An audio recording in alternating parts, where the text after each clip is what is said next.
again, just as a kind of a refresher course on the employer impact, those of you who do not have health insurance for your employees and have any employees who may qualify for the premium supports that could come through the legislation that will take effect in 2014 face a $2,000 a month penalty, provided you're a company of 50 or more.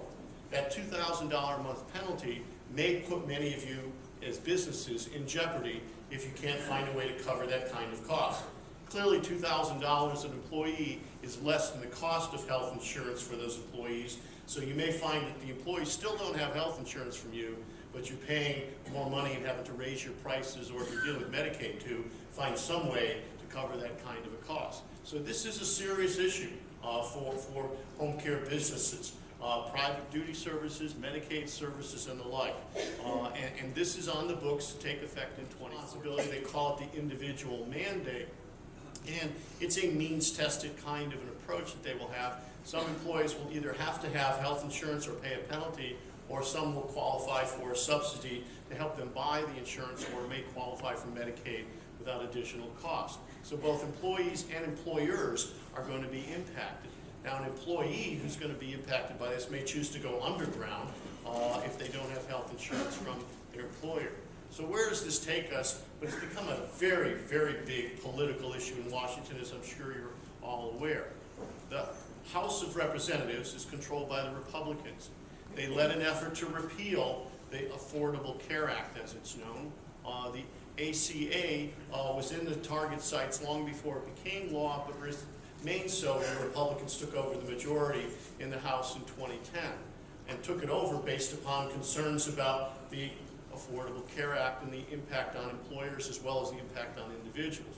The House voted to repeal, but it didn't go anywhere. The Senate didn't even have a vote on the whole thing. The President threatened to veto if there ever was a vote. The only thing that's changed in the law from the Affordable Care Act at this point is a positive change, but it's nothing to do with health care.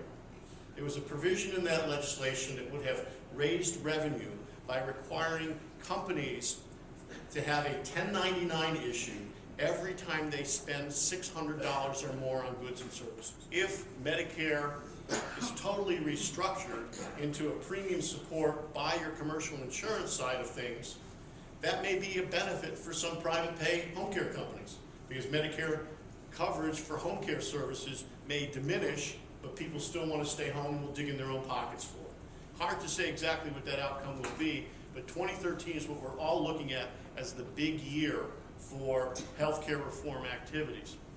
You know, if the Republicans take control, this is the kind of the list I put together of what you could expect to see.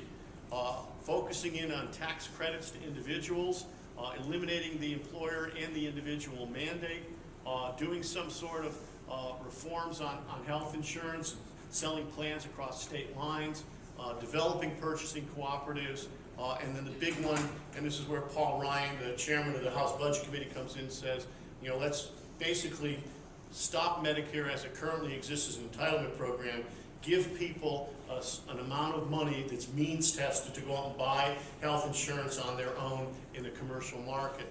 As the president said, that's ending Medicare as we know it. It would absolutely end Medicare as we know it if people get premium support or vouchers to go out there and do Medicare. Positive or negative for private duty home care services, private pay home care services, to be determined on that end.